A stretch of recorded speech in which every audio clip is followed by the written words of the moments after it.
Panther Nation podcast. Yeah. Let's go. Yeah. Oh, cut it. Cut right. And I would like to introduce one of the hottest podcasts in Carolina history. Let's go. Yo, talk less chat. We got time to chop it up. Talking analytics and fantasy draft. You know what's up. Panther Nation representing, cause this is where we talk that. Talk that's so incredible. Make them rewind that talk back. Pause. Talking Panthers football, we discussing it all. On and off the field, you know exactly who to call. You know we the #1 podcast. Competition is non-existent, you need to stop that. Pause. It's an honor to be a Panther fan, pause. At Bank of America, that is where we ball. Coming to the jungle, then you gonna feel the pause. Winning the trophy for the city, it is the call. Black, white, and blue, we going Carolina strong. And this is the conversation where everyone belongs. Discussing all the numbers and topics, you know we got it. We the hottest podcast, and we popping. Let's go.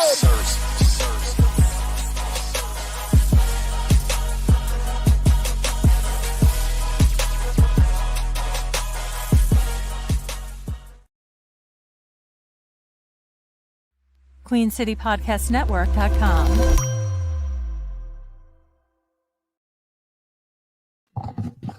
Oh, my bad, Dave.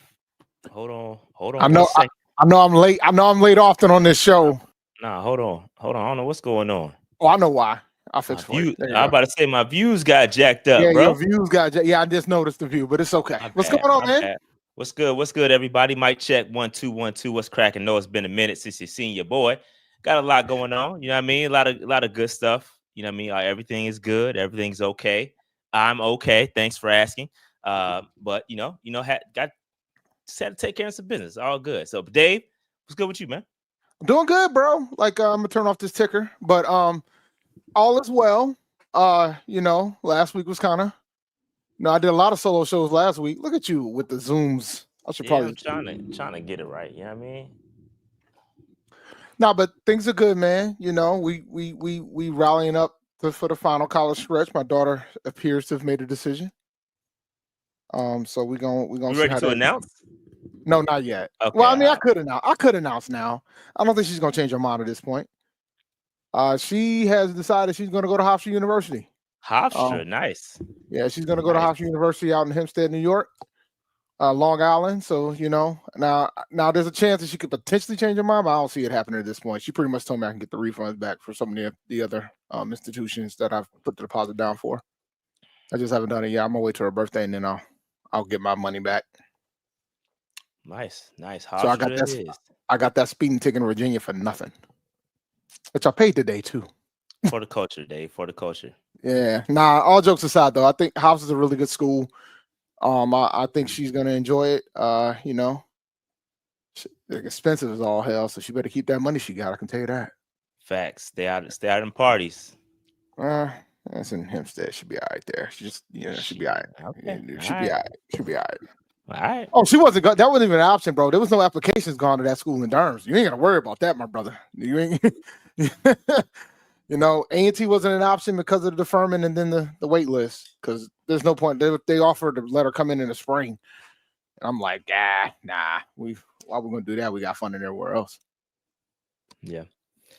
Yep. All right, Dave. Man, we got a little bit to talk about. Today we're gonna get into a little bit of the Panthers draft strategy. We're going to take a look into the visits, the combine visits, the official visits, the local visits, and we're going to see if that gives us a little bit of an indication on what the Carolina Panthers are going to do draft night. Found a couple of trends, you know what I mean? But we're going to get to it. We're going to get to it. We're gonna get to it. All right. But before we get into that, there's quite a bit of news we need to talk about, Dave. There's quite a few things we need to talk about. Let me go ahead and share my screen real quick. Let's see here. Hofstra's mascot is the Pride. So they're like it's like a lion. But they're the Pride. They're the Hofstra Pride. Colors blue and gold, strange enough. All right. Let's get into this, Dave. So I don't know if you saw this earlier, but the Carolina Panthers are going to be having a joint practice this year. and they're going to invite the Cleveland Browns to come to town. So you got Myles Garrett and company. You know, Oh, the Icky's gonna, nasty man is coming. yeah, Okay. Oh no, Icky's he gonna out for the be season though, so it don't matter. who? Who you The talking about? nasty man, Deshaun Watson. Oh, yeah, he's done. He's Yeah, done, he's bro. done for the year. Nah, but we're gonna get to see Icky Done. versus Garrett. That's gonna be good. Yeah, Icky versus Garrett. Icky, I believe, if I'm not mistaken, it's a contract year for Icky. So they said, look, man, they said you're gonna have to start proving it from the jump. Yeah, I mean, we need to see what we got from the rip. And if we recall going back, to a couple years ago, Myles Garrett was working Icky, and it wasn't a good look. Wasn't a good look, man. So Icky's gonna get a chance to redeem himself, albeit under a new regime. We haven't seen him under Canales go against the Browns, so we'll see what that is like. Should be very, very interesting. Should be very, very interesting. I think it's a solid matchup for the Carolina Panthers. Very good defensively.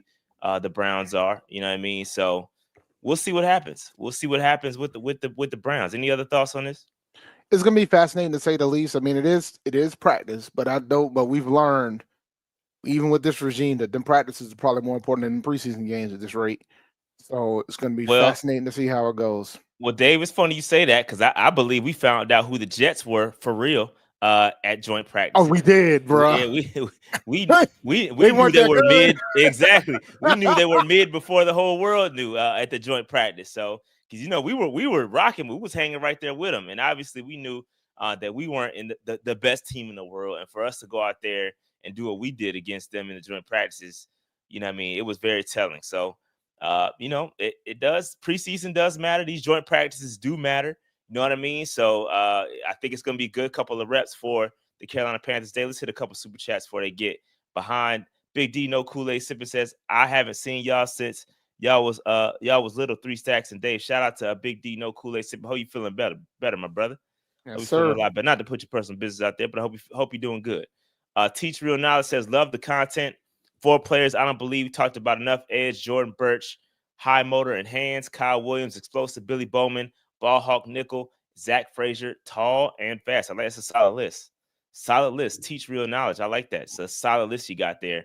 And for those that are watching, you may want to hit your Googles and get used to some of these names. I like Birch a lot too. Birch is an interesting little hybrid player. But yeah, man, good little list right here. Good little list.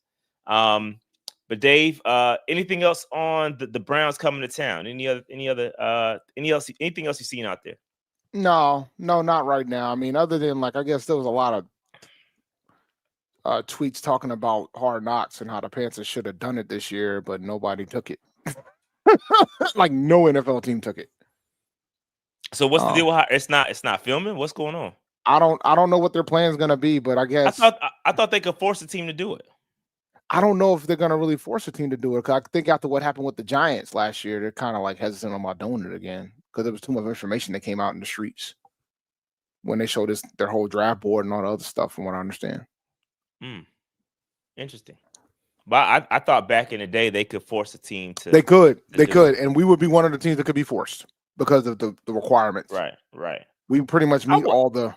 I would love to see it. Yeah, I would love to to see it. you. Usually, I'm against Hard Knocks and seeing my team on the public display like that. But given the way things are going, I wouldn't be mad at it at this point. I think you got a good little thing going here with Canales and Bryce Young and the future of the Carolina Panthers. I think it'd be solid. I think it'll be dope. But one thing I will say, more and more NFL teams are doing their own thing. Like they got their own docs and they're doing their own things to show what's going on in the behind the scenes, so to speak. So you got that to factor in as well. I would agree, but I think that HBO money is a little bit different. Like I'm sure there's a contract that HBO has worked out with the NFL, and that doesn't. Those little team docs, respectfully, they are nice. And shout out to the Panthers content team. They do a good job with the blueprint and all. They do an excellent job. So I'm not saying that our stuff isn't good, but what I am saying is that the money that HBO is throwing out there, I'm sure there's something. You know what I mean? I'm sure there's something between that. I'm quite sure a team. Amazon did a pretty good one too. They were doing a good one. So there's too much money for these big streaming networks not to get a piece of the NFL. So I don't know. They're man. saying that the off-season Hard Knocks is the one that they might not do next year. Okay. So, because I think that happened during the Giants one. It was the off-season. Because they're doing off-season, in-season, and then they're doing during the season. But they haven't announced who's going to be in 2025 yet, I don't think. Okay. I believe they have not. So we need to keep our eye on that. Interesting. All right. Scott says Netflix is doing something with the Panthers. I don't know if that's true. I haven't heard anything. They might. Could be true. I don't know. It could be true. I'll be watching if they do. Yeah. I don't know. I don't know what. I haven't heard anything. Netflix is getting involved in them streets too, man. My ears ain't been to the streets. I ain't gonna hold you, so I could have missed it. So I ain't even gonna sit up here and cap like I know everything that's going on right now, especially with some of the stuff that's not related to the draft. I think they are. I thought they were gonna do one on the. I think they are gonna do one on the Panthers, but I don't know. But I think it's gonna be more focused on Cam Newton. So we're gonna see. I haven't heard anything about that. I don't know.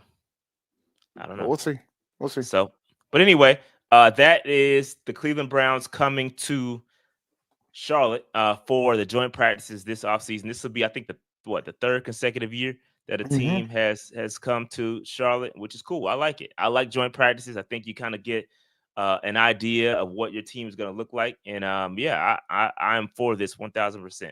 But let's keep it moving. All right. Really quick, Hunter Renfrow, Dave. Hunter Renfrow, I didn't even realize he didn't play last year, bro. Like Hunter Renfrow has gone on a visit to potentially join the Carolina Panthers, a Clemson guy, right? So again, we won't draft him, but we'll sign him. I know he doesn't count as a drafted player, but I think we need some Clemson love in the building to balance out a little bit of this Gamecock love. This is too much. And I'm not even a South Carolina. I keep my ears into the North Carolina streets, so I stay out of the South Carolina business. But I just feel like Clemson should get a little bit of love for the Carolina Panthers. So Hunter Renfrow did not play last year. Last time he played for the Raiders, was a former Pro Bowler. What the hell happened to Hunter Renfrow, Dave? He got hurt. I know he got hurt, but damn, a whole year, bro. Got hurt. But yeah, Pro Bowler Hunter Renfrow from Clemson, drafted by the Raiders. Yeah, it was solid. He was good. Bro, I know he's 29 years old, so he's still, and I think the biggest thing for me and why I have him next to Raheem Blackshear, Dave, these two guys have something in common. Dave, can you tell me what these two guys have in common? Putting you on the spot. They both can return kicks and punts. Ding, ding, ding. You are correct. You are the game show winner, Dave. Both of these guys can return kicks, which is something right now we lack on the roster. I know there's some guys that can do it. It's not about can they do it. It's can they do it effectively. Even Raheem Blackshear, I think, was a returner. Was he a game-changing returner? No, he wasn't. Let's keep it a buck. Respect. All due respect. You know what I mean? So I think the Panthers are continuing to look for that potential guy that can return kicks and add some special teams value to that wide receiver room. And Hunter Renfrow could do that. Now, I don't know how good he was. I ain't going to lie. I did not look at his return stats. I don't know how good he was at it, but I think it's something that is needed. But I have Raheem Blackshear on this as well, Dave, because the Panthers have shown interest in re-signing one Raheem Blackshear. He is not signed with anybody yet, so we could see a potential reunion. Don't know if that's going to happen, but Renfrow, Blackshear can both return kicks. So we need a daggone returner, bro. Yeah, and Renfrow was a good wide receiver too. So it was solid. That's what I'm saying. Yeah, bro, how does a former Pro Bowler, 29 years old, does not get a daggone team? How does that happen? Remind me what is it? I know he had concussions. I know that was one of the things. That could be why. That could be why, man. And if it is why, that's why it's tough. And we've had some challenges with folks that had concussions. Yeah, he's had 2 concussions. Is that all it was? No, that can't be accurate Yeah, because they're talking 2022. But he did have the oblique injury. bro. He A had the former oblique. Pro Bowler being out for a year is crazy to me, bro. I don't understand how that happens. Let me see here. Now I gotta look this up. Yeah, he had the oblique injury. It must have been a crazy injury because these are from 2022. Hey Deontay, this is a cute little stat. Black Shield star. I'm assuming you mean he was a top 10 returner, but does it feel like he was a top 10 returner to you? What does that mean? Did he take one to the house? Was he flipping field position consistently? Bro, he hasn't been the same since he had his injuries in 2022. Like he came back in 2023 and only had 25 catches. Okay. And the Raiders let him go, and he didn't have no love in 2024. Mm. So he didn't get to play. So nobody signed him at all. Like he was a Pro Bowler in the 2021 season. He had 103 catches, over 1,000 yards receiving. But then in 2022, he had 2 concussions, and then he had the oblique injury. Okay, so what you're saying is he had a spark when he started. But now he's just garbage. Fell from top 10 and not mentioned at all. he really fell from grace after he got hurt in 2022. 2022 changed everything. So he had a hip strain, oblique strain, concussions. Mm. Yeah, and he had a lot of injuries after in the 2022 season. And then he came back in 2023 and then he only had 25 catches. But that could be the nature of a lot of things. It's a friendly reminder that things can disappear real quick in the NFL, bro. Like the average career is only 4 years, 3.5 years. That's a stat. That is so a stat. You out here, folks got to remember these players come and go. When we have somebody that's on a team for a decade, that doesn't happen that often. Some guys don't even make it 2 seasons. So shout out to Austin, man. He tuned in from Italy, man. Enjoy yourself. Ain't you supposed to be asleep though? 6 hours ahead, right? 6, 7, something like that. Something like that. Bro, get some sleep, bro. Now that man up, man. He's enjoying Italy. Let that man enjoy Italy. Bro, shout out to Tyrone C. Had to finish some courses. I don't know what that means, but that means that man in school, bro. That man is in class. Let that man get his degrees. Shout out to you, man. Get his courses, bro. Shout out to you for finishing those courses. I don't know if you was talking about Renfrow or you talking about yourself, but anyway, either way, I am for that. I'm for going back to get your degrees, finishing up whatever you need to finish up. Let me find out Hunter Renfrow went back to school to get a degree at Clemson. I don't know, bro. I don't know. He was there 4 years, so did he really need to go back to school? I don't know. So bro. I don't know. But all right, we'll keep it moving. Again, obviously looking for a returner. Both of these guys can return kicks. The Raiders are looking at Renfrow too, so keep that in mind, guys. Who are the Raiders? His former team. Oh, they could sign him back then. Yeah, and I'm just letting folks know, the Raiders there's been talks of a reunion as well, but we'll see. Respectfully, we don't need to be getting in a bidding war for Hunter Renfrow, bro. We better not.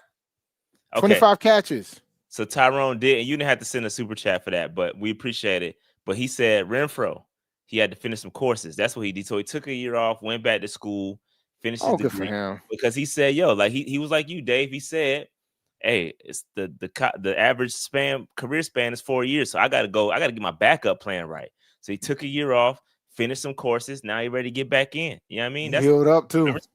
I respect it. He healed up too. Man.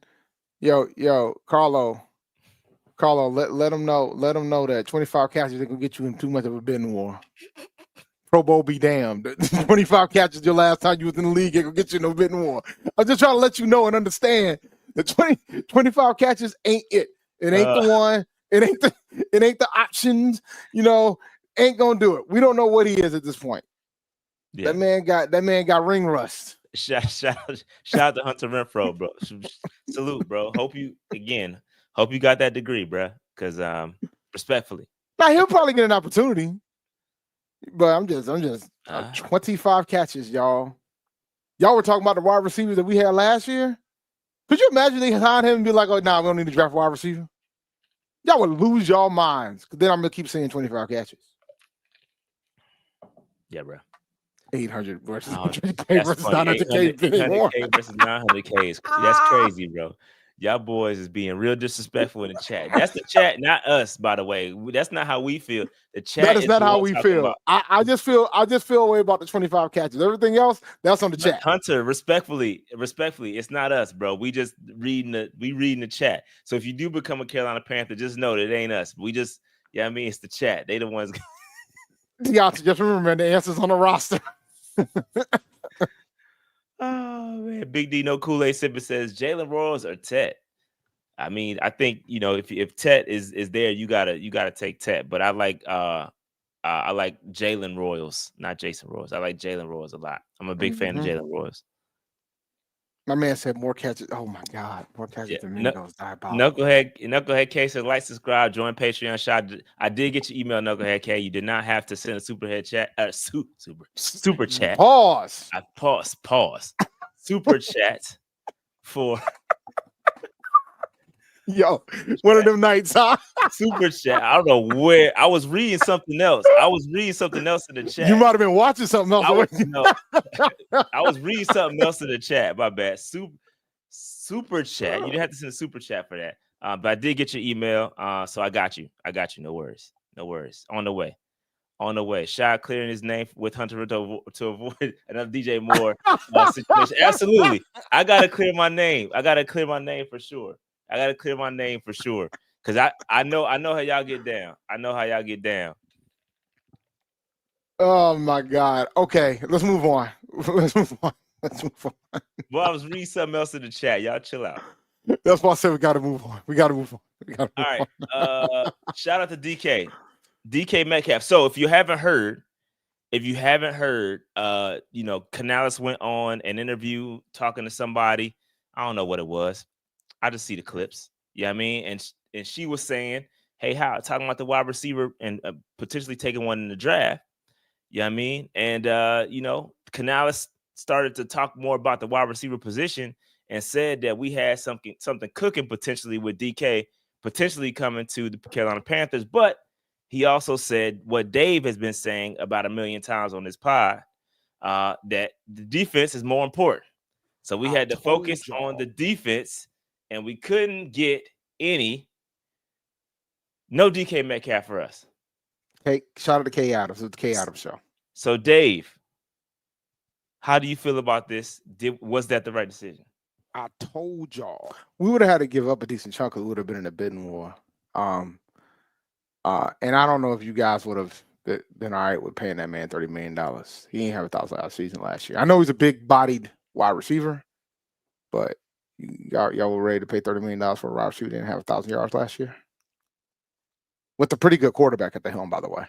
Just trying to understand. But I'm not shocked because I've been saying it.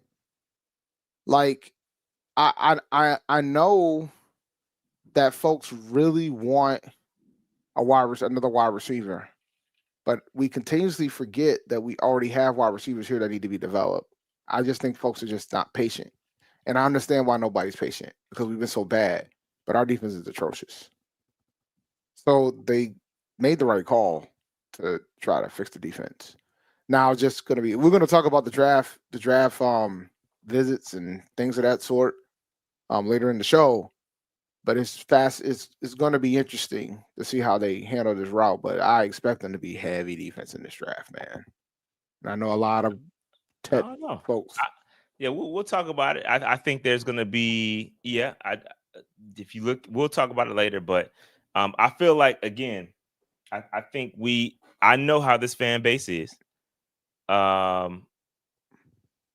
know how this fan base is, you know what I mean? And I feel like we tend to overcorrect, right? And we're putting a lot of resources, money, draft, free agency, all onto the defensive side of the football. And I get it. We were dead last in many statistical categories. And so I get that. But y'all are going to be the same fan base that are going to kill Bryce Young and this offense if they don't match what they did last year. And I'm concerned that we're going to neglect the offensive side of football and expect, because we saw a little bit what Bryce can do. And now we're back to Bryce Young being point guard again. And because we saw what he could do with this last group. And I think that is a very, very bad move. A very bad move. If you don't add resources to this offense. And I just hate the overcorrection. I will reiterate what I said last week and what I've been saying for a couple weeks. I don't have an issue with us drafting a wide receiver in this draft. I have an issue with us drafting a wide receiver at 8. That's my issue. When I feel like we're going to have somebody that could like start and help us in the defense immediately. And maybe there's some guys in the other rounds, but I'm not here to say, oh, we don't need to help Bryce at all offensively. I'm not saying that at all. I'm just saying when you're talking about your first round pick, you cannot, it's going to be very hard to convince me to go something outside of defense in the first round. Unless you trade like 10 spots down. And then we're having a different discussion. But even when I was doing the 3-round mock drafts, you could see certain things change. And there were some things that were very unrealistic with the drafts that I was doing last week, where like you kind of gotta go defense early to get, and then you can still get yourself a pretty good wide receiver in a second, like a Royals or somebody else. But I just think we got to fix this defense. Like I think this defense was that bad last year. But you don't think the investment in free agency is a good balance? Like they spent a lot of money. Like we talked about it a couple weeks ago about how we basically overpaid on a few guys. Yep. And again, that's the Panthers tax, the Panthers tariff. I get it. But don't you think that was a lot of money spent? Even last year, we spent we spent a lot of money on the offensive line to try to overcorrect how bad the line was. So we see what we're doing, right? And and the biggest error we made last year was in the draft when we tried, and there was reports out there when we tried to fix the defense, because they had a plan to go and try to fix the defense in this draft, and it didn't happen because things didn't fall like they expected to fall. I don't think we need to be messing around at 8, man. I'm just going to keep it a buck with you. And I also Dave. So you're saying we don't need to mess around. Let's talk through this a little bit. What player do you think is going to come in right away and outsnap any free agent that we just signed? Mason Graham. I don't think so. I think he'll be rotation. I think he'll get less snaps than anybody that we sign. Like I mean, there's folks in the draft that probably could. Jalon Walker probably could, but I think Jalon Walker will have specific packages, and he'll get his burn, absolutely. But I don't think he's gonna get like, so when you're saying we don't need to mess around, we just signed all these players in free agency that are gonna take starting role. And I get it, you're drafting a player not just for right now, but for the future. So I understand that. I understand that completely, right? I get that. Warren might be the only one, if you want to be honest, like Warren. And even but I'm saying he's an offensive player is what I'm saying. Yes, I'm talking about specifically the defensive side of football. Like, what player on the defensive side of football do you think is going to come in immediately? Unless you're talking about a safety, bro, or a corner. Like or a corner. Yeah. Or a corner. So, I just think the focus is going to be so much on the front that I really do. Like, I think we're going to take somebody from the front, and that's just how I feel about it. Like, I'm not trying to say, well, Bryce doesn't deserve weapons. My argument is I feel like they gave Bryce a lot of pieces last year when you count offensive. Because here's funny, somebody posted the draft of us taking the offensive tackle with the 8th pick, and it was like, the Panthers would be united if this is the pick, right? People will be furious if we take an offensive tackle with the 8th pick. True. And the wild thing I said, and I know folks thought I was wild. I'm like, well, I mean, you're helping Bryce. It's just not what you want. You're keeping that offensive line intact. Because it's similar to when you come at me about, well, when we drafted Luke, shout out to Luke, we didn't need Luke at the time when we did it, but we did it. I mean, that would be the same concept to decide to take a tackle with the 8th pick. It's just not the offensive guy that you want to see. But it wouldn't be a bad pick if you go that route. But if you're gonna go up front, I'd rather you try to fix the defense. Like and this is my opinion. I don't have anybody in the office telling me this. I think they're going to go defense. I think they're playing around to try to get smoke screens to try to get folks to think that they'll actually go offense. But I believe they're going defense. I'm convinced every day passes. I'm convinced more than ever that they're going to go defense with that pick. Now it's just a matter of how it falls. I can even see a scenario where we trade up to go get a guy if somebody falls too far. I don't see that happening. I think if somebody passes Jacksonville, if somebody gets to Jacksonville, like a Travis Hunter or Abdul Carter, I could see it. I don't think it could certainly happen. I could see it. And I don't know, I don't know it'll cost that, and it won't cost that much to do it. But anyway, let's hit the super chats real quick. Oh yeah, hit that super chat. Yeah, you got it. Go ahead. So I don't want to read another super chat because I might. No, you're quiet. You are retired for now. All right. So shout out to A-Cash. We are trying to turn him into Bryce Trey Young. No, we're not. No, okay, come on, guys, hit the like button. It's 450 in here. Shout out to you, sir. Thank you. Man. Radar Sports, to the both of y'all, you're the GM. You rather have Jalon Walker and Princely or trade back and get Jihad and Swinson? Great content as always, guys. I wouldn't be mad with Walker and Princely. I know other folks will be furious they won't have no wide receiver in the first 2 picks. But yes, I wouldn't be mad at the second group either because we do need a linebacker. I think a linebacker is another one that could step in. At 8 just makes it a little bit of a. We talking about Jihad? And let me just say this. Let me just say this though, because I know I'm kind of going back and forth too. I'm playing devil's advocate a lot. I really don't have an opinion on where the Panthers go. I think at 8, you're gonna get somebody that's talented, right? So I don't really care what it is. I'm just making the point that I don't want to leave Bryce Young hanging, right? I don't want to put him in a situation where he has to do everything, right?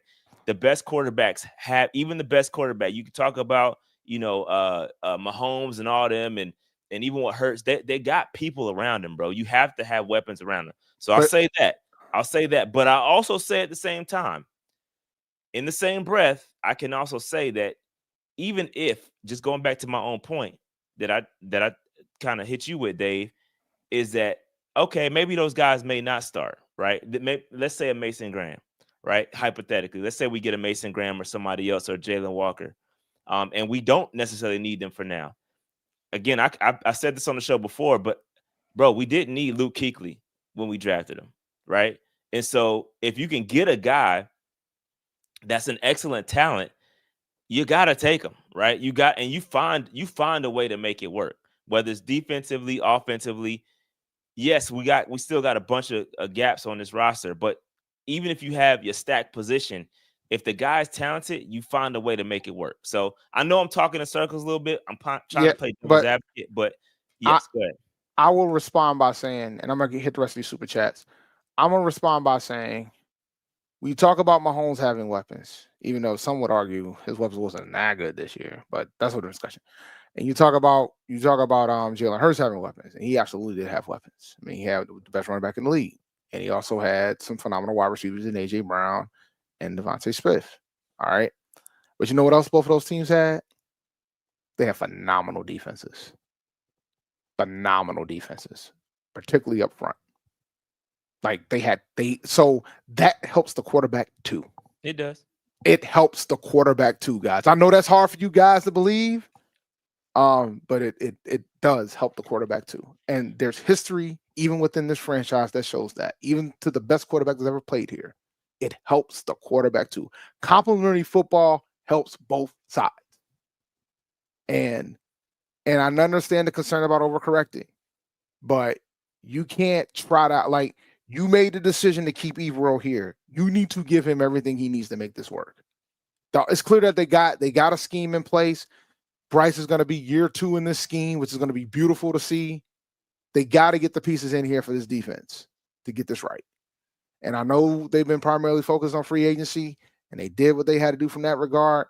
We need to go ahead and get somebody in here in this draft early that can help with this defense some more, because the defense had massive holes.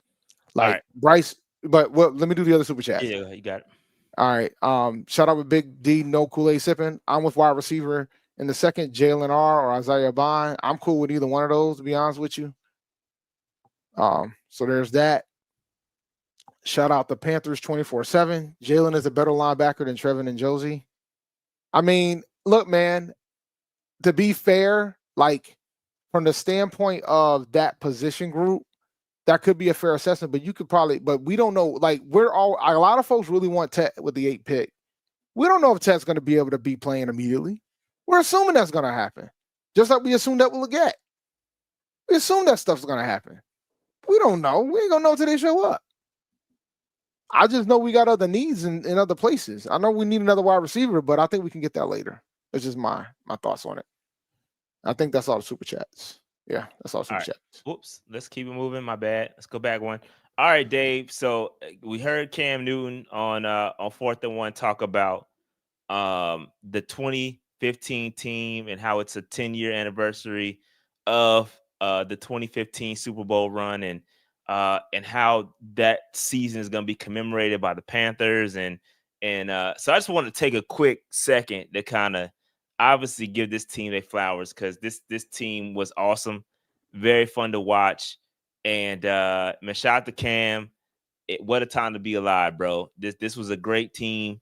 And I don't know, that season was crazy. It was super lit, fun to watch.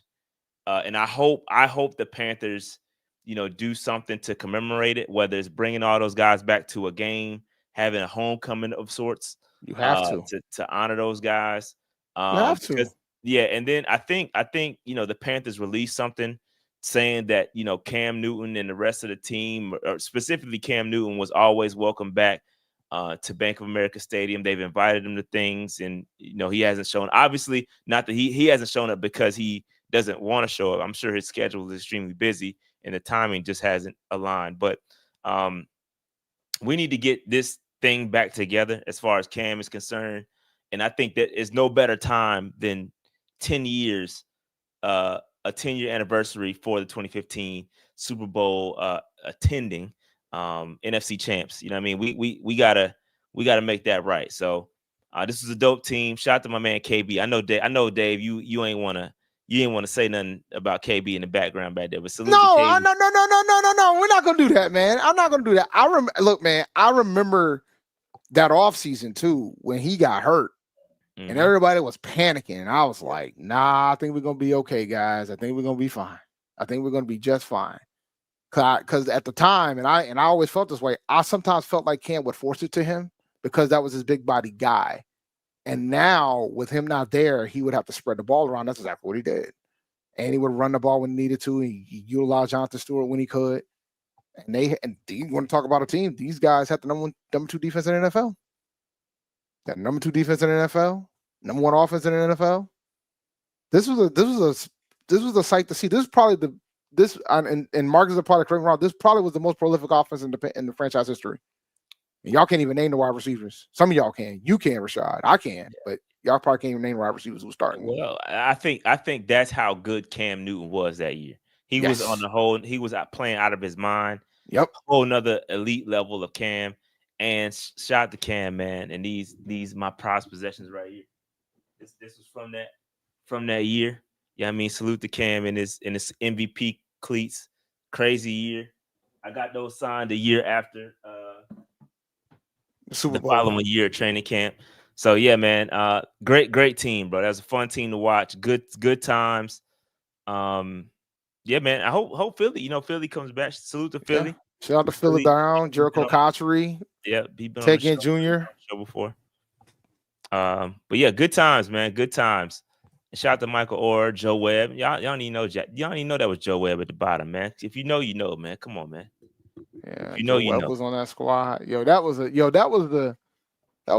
a fun team to watch, man. And then near the end of the season, they were dominant, bro. Like when they got to the playoffs, up into the Super Bowl, they were dominant. beat the brakes off of Arizona in the NFC Championship game. I was there, bro. Absolute brakes. I was there, bro. That was the craziest game, most fun lit game I've ever been to from a Carolina perspective. That game was fun. I mean, it was a shellacking, bro. We was in that mud just partying the whole. It was never close. The only time we hosted an NFC Championship game too. Yeah, I was at the Thanksgiving game against Dallas. That was another sight to see. Yeah, man. But yeah, I hope they do something to commemorate this team, man. One of the best teams. I can't give it the best team. I know how some of y'all feel about it, but I just been watching Panthers football for too long to give them the best team. But this was a great team.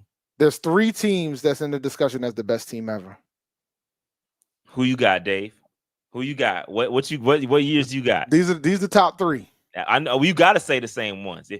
2015. Yeah. 2000 and in no order, because y'all ain't slandering me tonight. In no order. I'll actually be from newest to oldest. 2015, 2008, and 2003. Them the top 3 teams. Them the top 3 teams. Well, that 2018, yo, bro, that was the one. Bro. Like, bro, that 2018, bro, man, we was them was the 3, bro, man. Them was the 3, bro. Because you couldn't tell me the 08 squad wasn't gonna win that shit. You couldn't tell me. That was the year, bro. You could not tell me they weren't gonna win that joint. DeLong was playing out of his mind that year. Yeah, he played out of his mind until that damn playoff game. He played out of his mind, and he just picked the worst day to have. Bro. He picked a bad day to have a bad day, as Josh Fox would say. Yeah. Facts. Yeah, bro. Like that was the year. That was the year. That's what the Netflix special is going to be on, by the way. The 2015 year. That's dope. That's dope.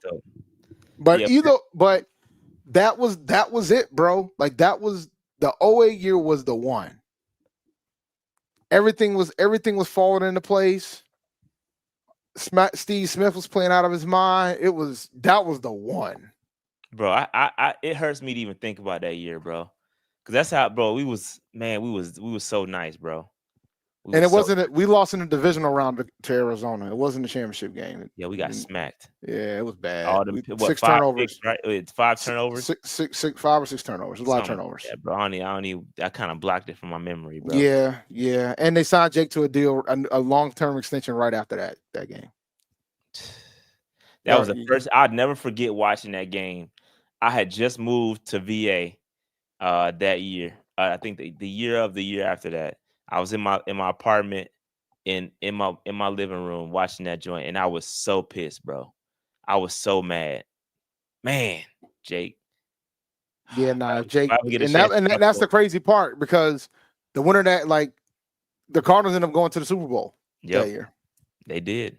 They ended up going to the Super Bowl that year. So if I ever get a chance to talk to Jake, bro, I got to bring that up, bro. Because don't worry, I'm pretty sure. He owed me a conversation, bro. We gotta have a conversation about that year, bro. I gotta ask him, bro. What the hell happened? What happened, bro? That was one of the best teams ever assembled. Bro, if you look at that roster, bro, you're gonna be like, God, how did this team not win that roster? But you know what, bro? That happens a lot in the NFL. That happens a lot. Like, I mean, there was the Vikings squad, the 98 Vikings. Like, if you go back and look at, like, the 98 Vikings, you couldn't tell me they weren't going to the Super Bowl with old behind Randall Cunningham, but then you got freaking Randy Moss and Chris Carter at wide receiver, Robert Smith running the rock, phenomenal defense at the time. You couldn't tell me they weren't going to go to the Super Bowl. Then they freaking lost to Atlanta in the championship game. You couldn't tell me. So, but yeah, man. Yeah, but I gotta ask him. I'm good. If I ever Jake. Hey, Jake, I know your peoples is watching this.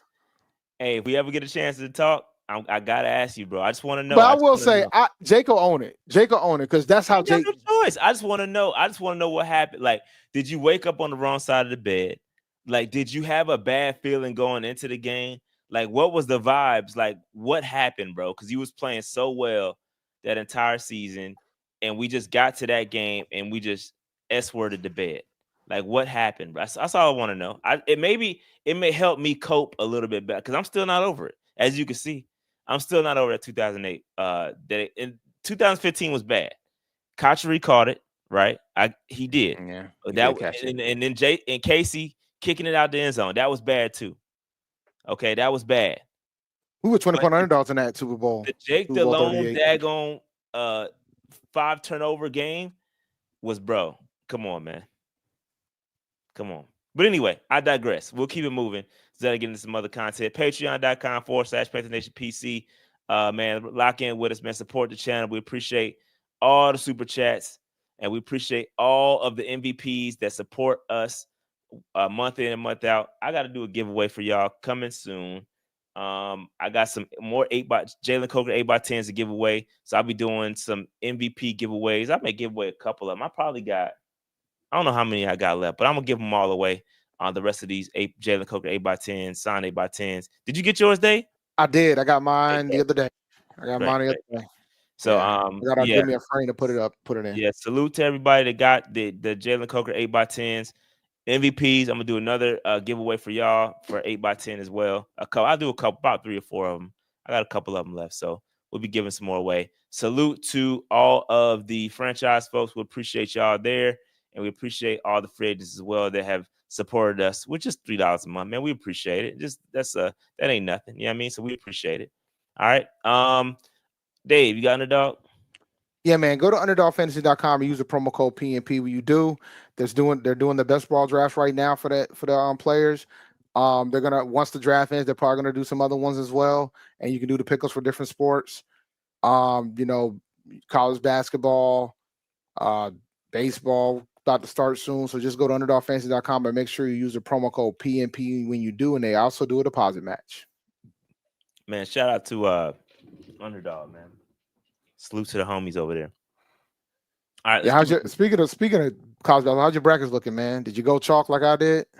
Actually, I got I did not get all the Final Fours. The only team I did not get was, I think I had Michigan State beating Auburn. And that did not happen. But everything else I got right. So far so good. Obviously, I have Duke winning the chip, but my bracket is okay. I didn't get a lot of the earlier rounds right, but I got, I picked, I'm still near the top of it. I'm still near the top of the leaderboard, but I took some risks, but I got the 4 right. So that kept me, I picked all the ones. I felt like this is one of them chalk type of years as a whole, who gets to the Final Four because of NIL. I think this is probably going to be the new normal, which is going to kind of suck, but that's a whole That was a whole episode, bro. I was just about to say that. This is about to be the new normal. Yeah, because I normally I would be like looking forward to the last weekend, and I kind of wasn't, because I was like, ho hum, I know who's going to get there, because it was just obvious at that point. I didn't think there was going to be no craziness that's going to happen. That kind of destroys the whole concept of March Madness. That's why I went on people's neck about last year about North Carolina State being a Cinderella team. They're not a Cinderella team. They're in the P4 conference. That ain't Cinderella. Give me the mid-majors that are in these other conferences to be in these games, man. Yeah, all of the mid-major talents getting plucked to go up there. Yo, somebody had this crazy chart on Twitter. I'm gonna do the 2 super chats. I saw it. That is a what, bro? But shout out to Duke. They had most of their starters. Most of them didn't have more than 2 players. All right, shout out to LaDainian Carr. I understand taking the impact time to play at 8, but who defensively would be rated higher than Ted at 8? Most draft boards have Ted in their top 5. All the defensive players ranked lower than Ted. I would say I've seen some folks taking Ted like in the middle of the first round. I've seen Ted fall as far as in the 20s. So I don't think it's that cut and dry, but it's going to be fascinating to see where Ted ends up landing, because I think not everybody believes Ted's the top guy. Well, actually, he ain't the top guy. Everybody thinks Travis Hunter's the best wide receiver. Yeah, Travis Hunter, depending on who you talking to and how they or where they place him as position wise. But yeah. But real quick, I gotta hold on before you do that, Dave. Before you do that, well, go ahead. I'll keep it on. Go ahead. You got it. Yeah. BY9 has led Carolina to a ring to remove Cam Newton as the greatest quarterback in Carolina history in my book. Has to lead and I think he's going to do it.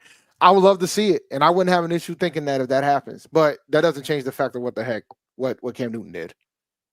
Cam Newton changed the vibes of a city. Yeah, whoever brings a ring to Carolina is going to be the greatest quarterback of all time in Carolina Panthers history. Unless it's like a veteran guy, like it's some random vet. No, he's not. If somebody like if like Joe Flacco walks up in here and wins a championship, I agree with you. I meant homegrown, but yeah, homegrown guy. Yes, I'll agree there. If Bryce Young brings a ring to Charlotte, he will be the greatest quarterback to ever lace it up. But it's just what it is. We haven't.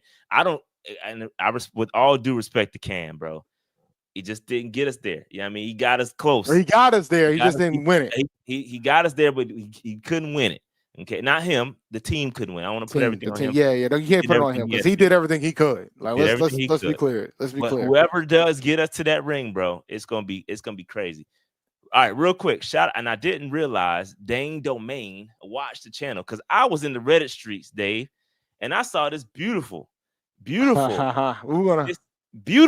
prospect tracker, and I said I gotta use this for some content, Dave. And so shout out to Dane. I did give credit. I want to be clear on that.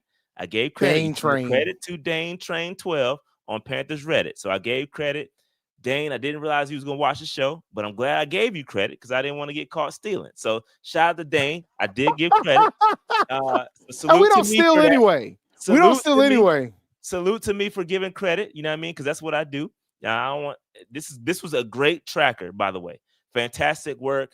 Beautiful job. Keep up the good work. Keep it updated so I can use it on draft night. Shout out to Dane Train. So I use this piece of content and this spreadsheet to develop what some of this content here. So you're gonna see it's all based off of this tracker, and it's accurate. He even has links under the notes. He has links to different notes and tweets and stuff like that. So it's super dope. Very good content right there. But let's get into it. Here's some things that I came up with. All right. So trench warfare. This is what I call these next 3 slides. Trench warfare. Edge prospects, Dave. 8 of them we have visited with. 8. Okay. And that's, again, if going back to this, and I didn't categorize the visit, but obviously it's in the content. But you got Hula Bowl, Shrine Bowl, Senior Bowl, Combine, all that good stuff. It's in there. Okay. So again, I didn't categorize it, but we have had a touch point with 8 edge prospects. Excuse me. So Dave, I got it categorized into day 1 and 2 and day 3. Okay, so you can kind of get an idea. And at the end of this, I'm going to come up with some conclusions. And if we have time, we can probably do a mock draft with this information. All right, I think it's pretty dope. All right, so Dave, day 1 and 2, we got Shamar Stewart, Princely. I ain't gonna butcher my man's name, Josiah Stewart, and then we got these other 2 guys in the third, and these are all projections, right? Projections. Everybody relax. Projections. They're just projections. Things that can move up, go down. Things are fluid. Okay. And then day 3, you got Elijah Roberts, BJ Green, and so on and so on. So Dave, 8 prospects. It's a lot. That's a lot. Seems like a lot. Appears to be a lot of people in that particular position. Sounds like this is a very dire need in Charlotte. What do you think, sir? Sounds like it. Looks like it. Appears. They know Abdul Carl is going to be gone. That's why they didn't visit with him. Like, they knew the man was not going to be there. He ain't going past 3 guys. 4 at the latest. He's not going to be there. All right, so that's your edge prospects. Now you got DT. 9 of those guys, and they're not. Bruh. Consider who we signed. They still looked at 9 folks. They're not all listed, okay, but they're on this. You know, there's some other guys listed in there as well, but in the spreadsheet. But you got day 1 and 2. You got Walter Nolan, Mason Graham, Deion Walker, right? And Deion Walker, his stock is sliding a little bit, but I still think he'll probably be a late day 2 pick, probably 3rd round, most likely. Day 3. You got some UDFA depth. You got CJ West, Cam Jackson. I think CJ West, his stock is going to go up too. And these Peoples and Joe Evans. Those are guys that we kind of talked about. Okay. So nine defensive tackle prospects. That is a lot. That is a lot of guys. Okay. Mason Graham's the pick. Mason's Graham's the pick if he's there at 8, guys. I just want to let y'all know that I'm going to put that out there in the atmosphere for y'all. If Mason Graham is sitting there at 8, that is the pick. That is undoubtedly the pick. No doubt in my mind if he's sitting there at 8. We'll see. Just See how that saying. works. O-line, Dave. This is where it gets a little tricky, Dave, because I did not realize that we're looking at such high prospects. Okay, and it's not many of them; it's only 4. But where they fall in the projections is kind of interesting. You got a first round, a later first round talent, and then you got 2 second round guys, which is kind of interesting, right? Then you got nobody else until the 6th. Right, exactly. So that tells me if you're looking between the lines, you're kind of seeing where these guys are projected to go. This tells me they might they're gonna focus trench. It's gonna be trench probably the first 2 picks. Maybe that's what it's telling me. That's what I see when I see this. It's interesting. It's just very interesting. The data doesn't lie. The data does not lie. The data does not lie. All right. Linebackers. And 6 linebackers. Okay. 6 linebackers. Jalon Walker. Obviously, first round talent. Top 30 visit and combine. So we spent a lot of time with Jalon Walker. Obviously, you got Chris Paul Jr. in the 3rd.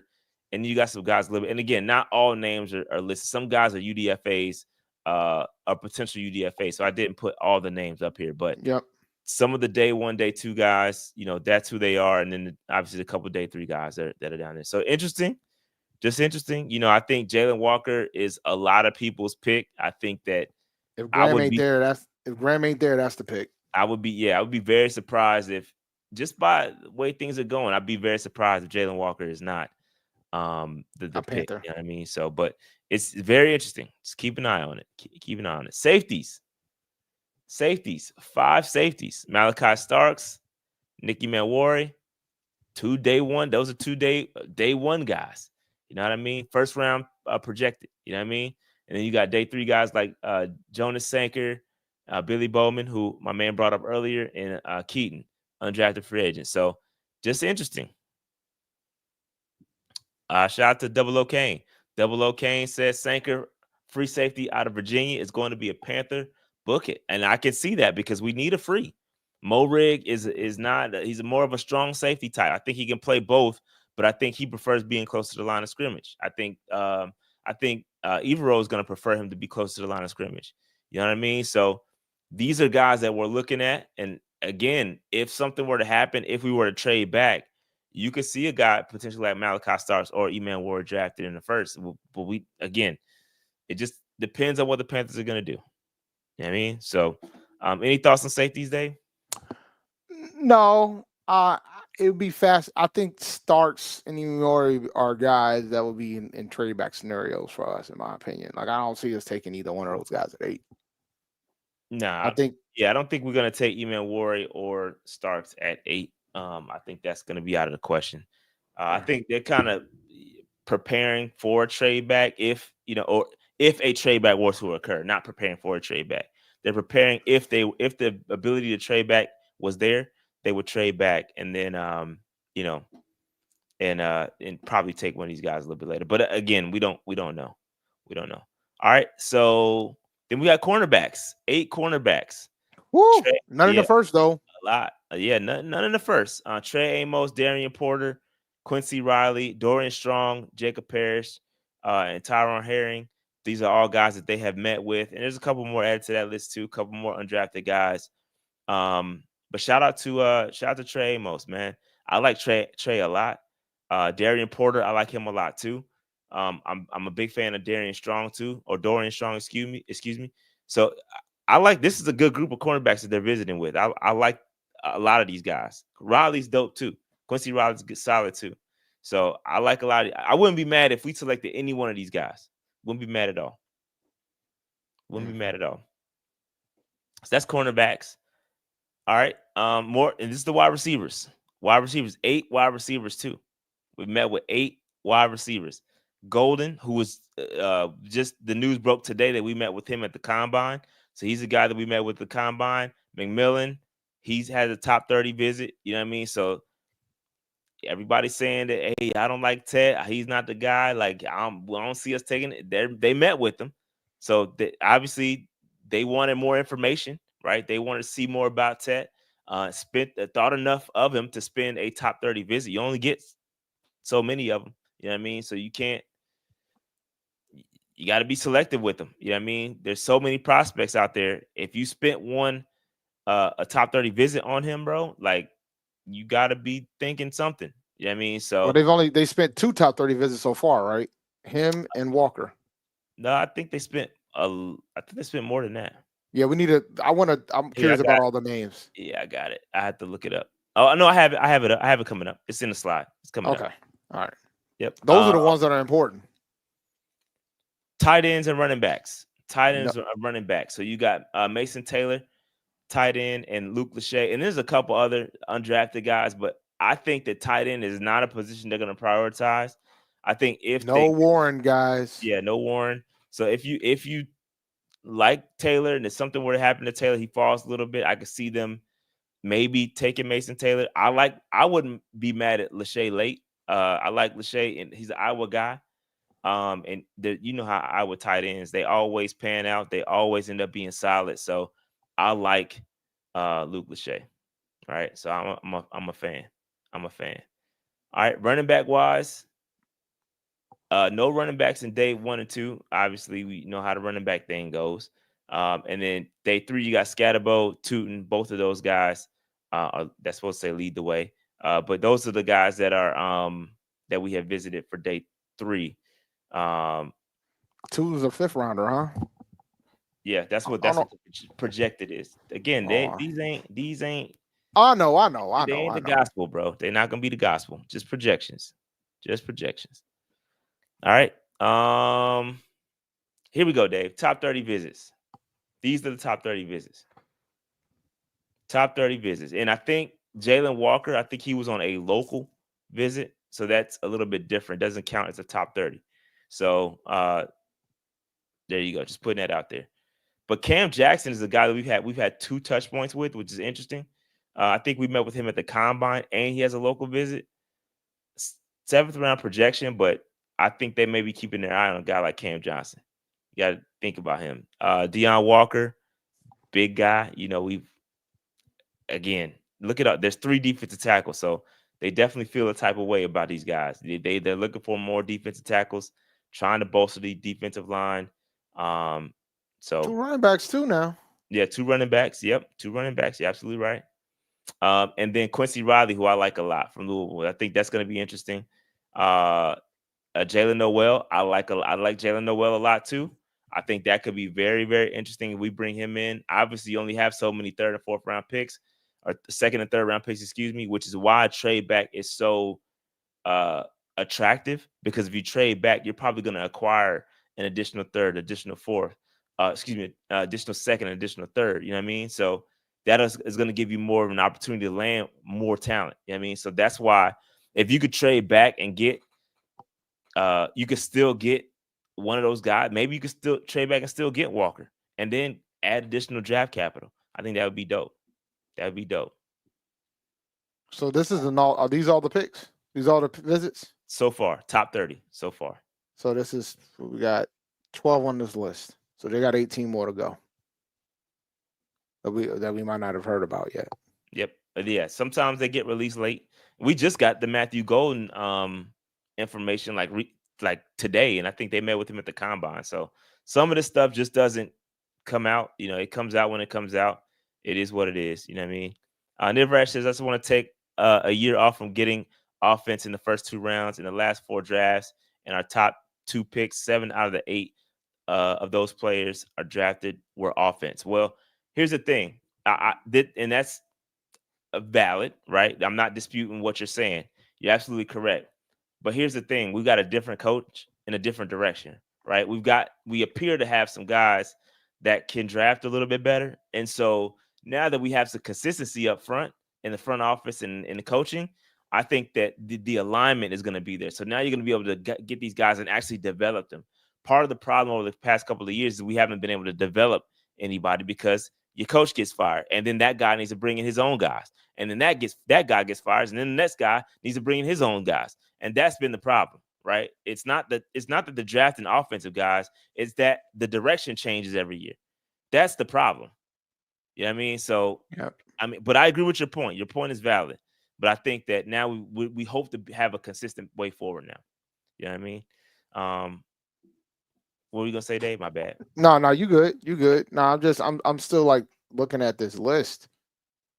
I mean, you talking 3 defensive tackles, 1 safety, 1 linebacker, 2 running backs, 2 wide receivers, 1 corner, 1 edge guy. Yep. So it was interesting. And then that doesn't include the guys that were on local visits, like Walker and Eman Ward. Both of those guys had local visits and don't count towards the top 30. Yep. So, all right, that's the top 30 visits. All right, Okay. I'll apply this up there twice. It's a double take. Yep. So conclusions, Dave, you got one of them, right? The top one. This is just based off of visits so far. Again, this is all speculation. We're just having fun here, so everybody relax. Like, we're not saying these things are going to happen, but based off of the information that we have for the visits, this is what we can surmise so far, right? Expect at least early round pick on a defensive lineman or an offensive tackle, or both, like Dave mentioned in the first 2 rounds. You might take a defensive lineman / edge rusher, and then in the second round, take an offensive tackle. That's something based off on the visits I could see happening based off the round projections. You know what I mean? So keep an eye on that. Dave, what's your thoughts on that one? I don't disagree. I think folks will be fierce if we take offensive tackle in the first round. All right. It's kind of like me about the whole thing about I don't have a problem taking a wide receiver. I just don't want to take on an 8. I don't have a problem taking an offensive lineman. I just don't want them to take on an 8. Same concept here. I feel like if you're gonna take somebody offensively, it will probably be the offensive lineman, and people will be furious. That being said, I think it's going to be defensive lineman.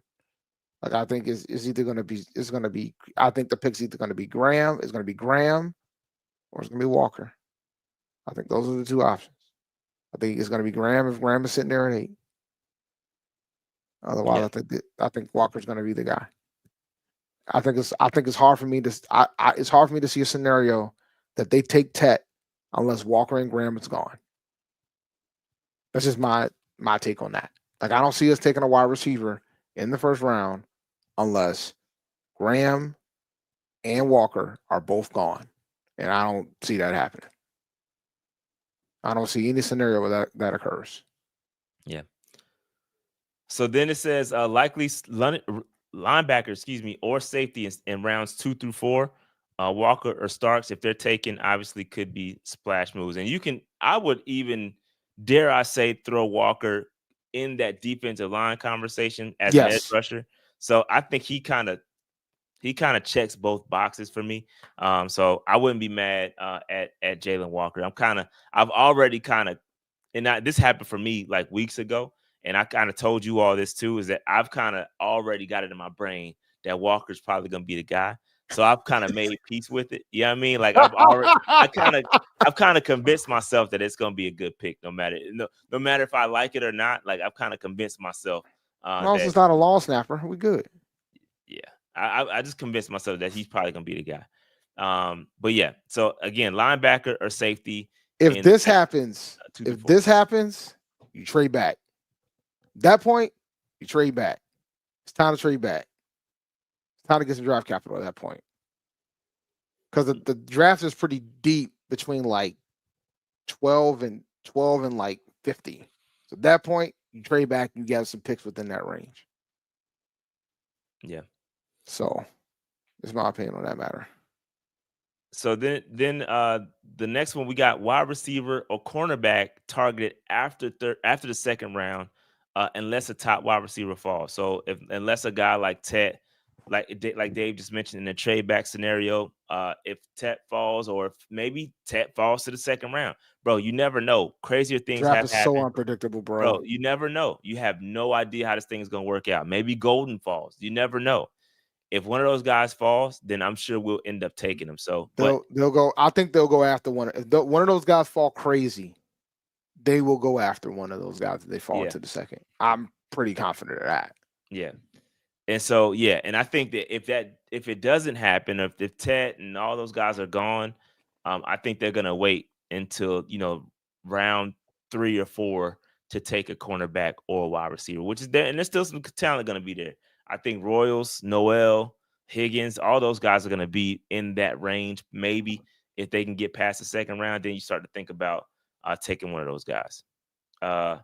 And then I think running back and tight end are going to be depth focused. I don't think they're going to be getting guys to kind of build offenses around. I know some of y'all love the Tyler Warren pick, but I don't think that we haven't met with him. I don't think that he's going to be in the cards for the Carolina Panthers. I think that they're going to take guys that are depth guys, and I do think they're going to draft a running back. I think there's too many meetings set up for them not to take a running back. It's going to happen. Again, you got to think even with Brooks, being out, he's probably gonna miss the full season and coming back. You still gotta add talent, and that's the mindset the Carolina Panthers need to be in, right? They need to add talent no matter what, because again, it's next man up. You got to build depth, and that's the problem for the Carolina Panthers. We have yet to build. Hell, sometimes in some positions we don't have viable starters, but even when we do have viable starters, we don't have depth behind those stuff. Why are you laughing, Dave? I got a question for you. You ready to have some fun? Go ahead. Do you think we have viable starters on the wide receiver position? You know I'm asking you this question. I think we do, but do you think we have viable starters at the wide receiver position? Define viable. No. Do you think we have viable starters at the wide receiver position? You got to define viable. Well, I mean, because you just mentioned viable. Like, I could take, all right, the fact that you're being hesitant tells me that it's a possibility that we probably do, right? No. Wait.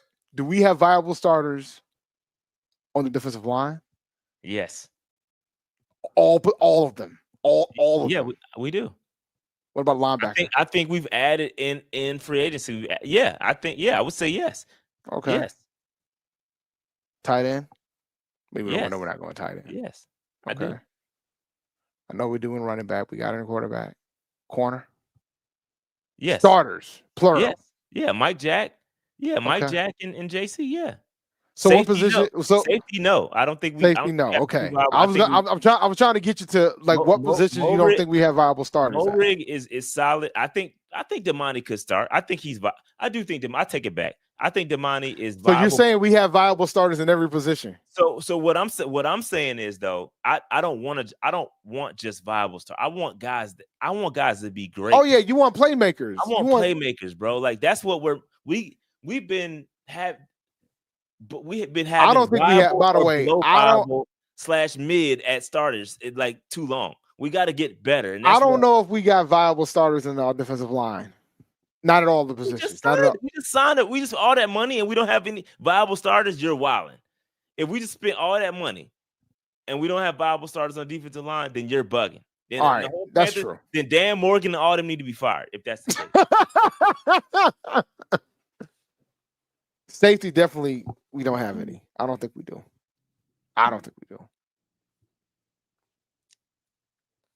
So, our Nivrash says our current wide receiver room is mid unless Leggett takes a gargantuan step next year. You can't put all your chips in a 35-year-old Adam Thielen. What is the expectation for Leggett next season? Like when you guys are like gargantuan step, like what do you guys expect out of the guy? Yeah, I think, bro, I'm with them, bro. XL has to show a lot more than he showed. No. I agree. Steps, like he said, gargantuan. He's got it, bro. He's got to have at least, bro. I think the floor for XL next year, and these are. That's why I want to know what it is. Like I'm trying to understand. I'm about to tell you the floor for XL next year. Given that he was taken in the first round. I think the floor, and this is the absent, and this is me being very generous. He has to have at least 800 yards. At least. That's being generous. That's being very realistic and very generous. Now, the fan base, and you already see it in the daggone chat. The fan base is gonna want 1,000 from you, bro. Oh, I gotta hit the super chat. Is there any scenario where you guys would be okay with trading next year's first and second to get back into the first for a combo of Walker and Williams? No. I ain't interested in trading on next year's first. No. I know. What about you, Shad? I don't see a scenario. Yeah, I don't see that. No. But would you do it if it was? No. If you could do it, I wouldn't do it. I'm good. I'm good on that. Be honest, both of you. If you were to take our wide receiver room out of all 32 teams, which rank would they be? Yeah, it towards the bottom half. It's near the bottom. It's in the bottom half for sure. Yeah. And we just lack the playmakers. Like we don't have that guy we can go to that's just gonna it's gonna dictate and it's gonna have a defensive coordinator account for them. Like we don't have that guy, bro. But that's why I keep pushing for wide receiver. I don't care how we get it, whether it's via free agency, whether it's first, second, third round. We need a playmaker, bro. The better question is, what's the opportunity expectations for these receivers, right? Because at some Canales wants to run the ball. At least he tells us that. So what's the how many times do you expect Bryce to throw in a winnable game? 25, 30, 40? Say that again. Like how many times, it goes back to what we discussed before the season last year. How many times do you expect Bryce to throw the ball in games that we win? No, we don't need to guess. We can go back to the daggone stats. Let's go to the stats. We just had a season. Last year was speculation. Now let's look at the facts. We don't gotta guess, bro. It's the answers with Canales, with Bryce Young, and you just look at Bryce Young stats for the season. I'm literally pulling it up. Don't look at the other guy, Dalton, when he was here. All right, so if we look at the wins. All right, if we look at the wins, bro, we threw the football a lot, bro. We beat the Giants. We only threw the ball 25 times when we beat the Giants. When we beat the Saints, we threw the ball 26 times.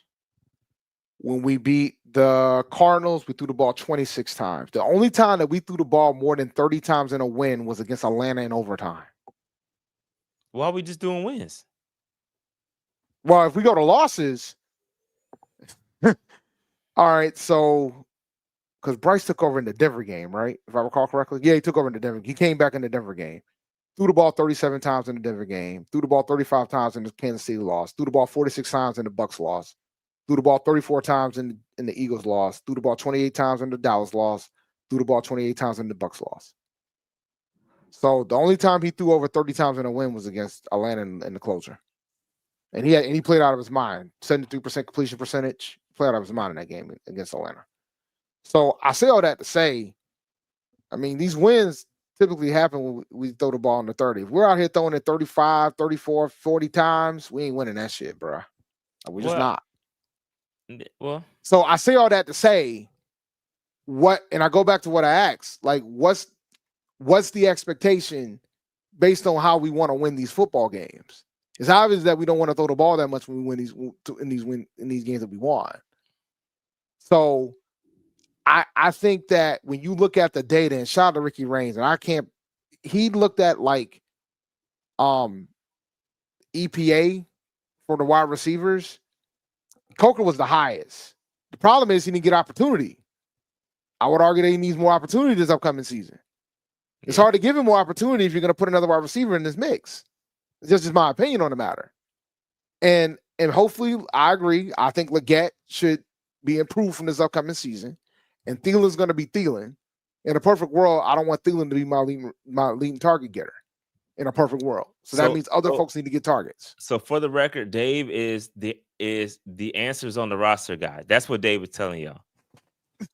So just keep that in mind. I think the Panthers are telling you that too, but No, I think you're telling. You have an opinion. That's what you're saying. I do. I do feel that way. I feel like you need to give the opportunities to the guys that you have. You know, you're not going to throw the ball.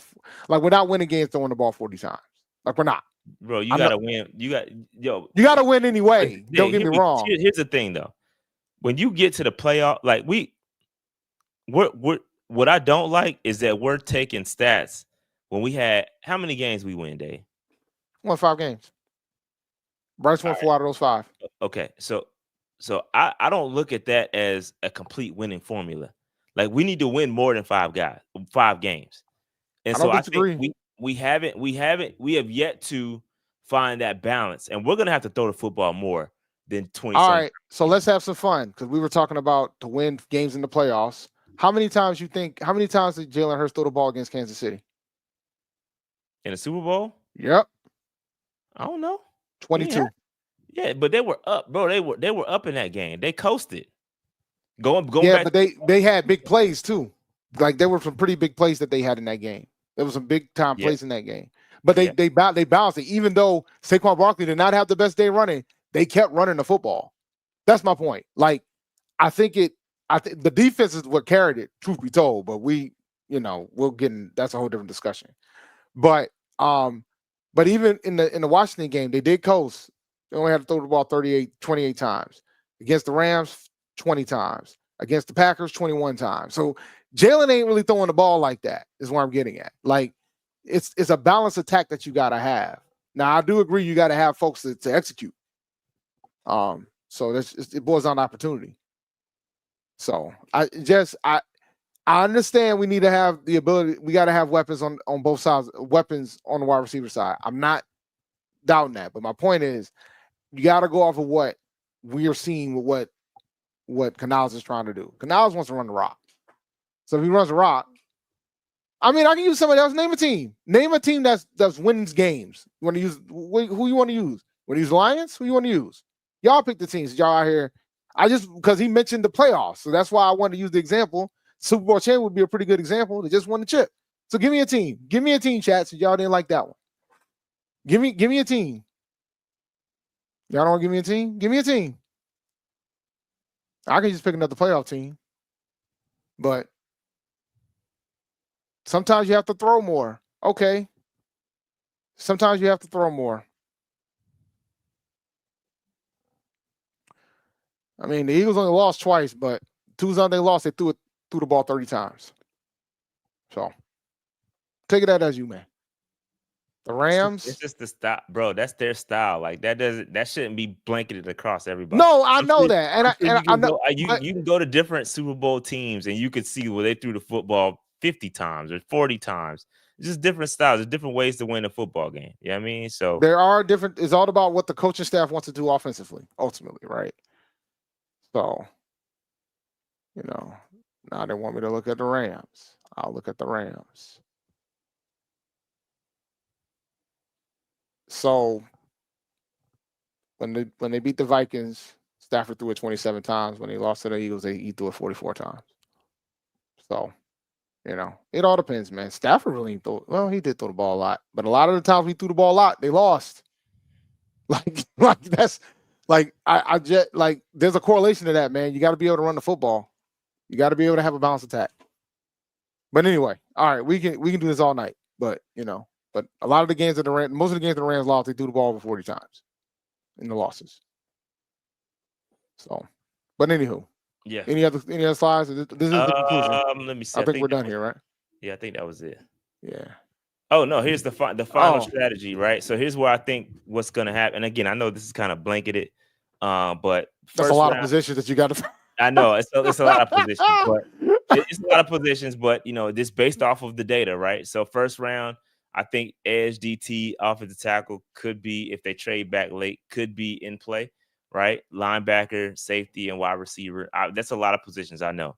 But I think depending on scenario, realistically, if you count Jalon Walker, edge or linebacker, however you want to place him, I think he's probably going to be the pick, or defensive tackle and Mason Graham. I think he could potentially be the pick. Wide receiver, I think they're probably going to go a little bit later. I don't see them taking Ted. I don't believe it. Maybe I'm kind of. I don't either, bro. But I think they're going to go. I think they're going to go defensive tackle or Walker. And then day 2, you got linebacker, safety, tackle. Again, I think we talked about that at the conclusion, right? I think tackle or offensive lineman. It doesn't have to be tackle. It should be more offensive lineman than tackle. I think the more I see it, the more likely I think we're going to take offensive lineman in the second round, bro. Like it just seems like that's the way it's gonna fall. Offensive lineman, yeah, I think offensive lineman, guard or tackle. And again, I think it should be offensive lineman, not offensive tackle per se, but offensive lineman. I think it should be considered. But again, you got to think about it because if you look, you got Icky coming on a contract year, right? And then you got depth guys like Cade Mays, Austin Corbett. All these guys are on very short deals, right? Other than Hunt, and Lewis, those guys got long-term deals. Everybody else is basically on a 1-year deal. You know what I mean? So we've got to get some depth there. Christensen also on a short-term deal. So we got to make sure we get some guys that can be around here for a while. So I think offensive linemen definitely going to be drafted. Maybe day 2, maybe not. I don't know, but they're definitely going to draft one somewhere. But I think wide receiver is going to be in play. I think edge could potentially be in play as well, depending on how they handle that first round. If they go DT, then if they go Mason Graham, then they're probably going to end up getting the edge from somewhere else. You know what I mean? So day 2, day 3 could be in play. Day 3, you got running back, wide receiver, running back, tight end, cornerback, wide receiver, offensive lineman again, developmental edges, and then the undrafted focus is going to be running back, tight end, safety, cornerback, and linebacker. So that's kind of where I get. That's kind of where I think they're going to go with it. And I know it's a lot. I know it's a lot of positions, and it's not very direct, but based off the visits, that's what I come up with. Yeah, I agree on the first round assessment. I think it's either going to be edge or defensive tackle, edge / linebacker or defensive tackle. Like I think that's the list unless we move out of 8. And then if we move out of 8, this opens up everything. Like it could be one of these 5 at that point. Like it could, or one of these 6. Excuse me. It could be one of the 6 spots. Day 2. I mean, everything I think is going to be dependent on what we do day 1, obviously. Right. But but when you talk about the 2nd and 3rd round, I think they're going to try to put a focus on the lines, both lines, right? I don't think we see a wide receiver get drafted until we get at least 2 folks in the trenches, or to fix either our front 7 or our offensive line. Even though I don't think the offensive line needs that much fixing. I mean, you taking the offensive line tells me that you're willing to get rid of somebody you might have potentially just resigned. I'm not naming names, but you've decided that you're ready to build in a different direction. Day 3, yeah, at that point, day 3 is developmental day. You might get a starter out of day 3, but most of that is developmental days. Like unless you take a running back, like if you get a Tootin, I think Tootin can help you with the return game right away. I think Tootin can help you with the running back room as well, because particularly since Jonathan Brooks is going to be out for the year. So you'll get somebody there that can pretty much come in, catch the ball out of the backfield, run in between the tackles, and can return kicks and punts. So you kind of fix multiple holes, so to speak, with regards to that. And UDFA, the Panthers have had a pretty good track record over the past couple of years of getting a UDFA to make the 53. Not just Coker; he wasn't the only one that made the 53 as a UDFA. So I think they'll probably grab a gem out of that bunch too. Like they do. I noticed that they didn't really have too many FCS visits from that standpoint. So typically they'll grab a FCS stud, and they got a good shot to make the roster depending on where they get it from. And there's a couple folks on the list. And we're overdue to get Zach and Gerald up here to talk about that type of stuff too. Probably need to make that happen before the draft. I'll have to reach out to them, try to get them up here to discuss some of that stuff.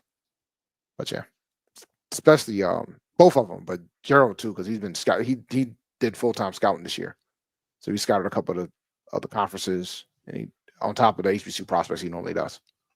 So, but yeah. That's all I got, man. Yeah, that's my rant. That's it for me as well. Anything else? Let me Nah, man. I mean, it's a good show. You know, we trying to figure out what these guys down in Charlotte gonna do. Yeah, I think, man. I feel good, man. I feel good about where we are against continuing to stack talent, and I think it's gonna be solid, man. I think we're gonna be in good shape. I like the visits. I'm not mad at anything so far. I think it's not over. But the draft is gonna be in a little bit, man. It's good stuff. The people want a mock draft. You want to give them one for the close? I ain't got time, bro. I got to work in the morning, so you can give them one, but I got to get up out of here. I got to get up out of here too, man. Yeah, I got to get up out of here. My kids just got back. But anyway, make sure you hit that like button, subscribe button, notification bell, man. This is good content. Again, follow the data, man. The data doesn't lie.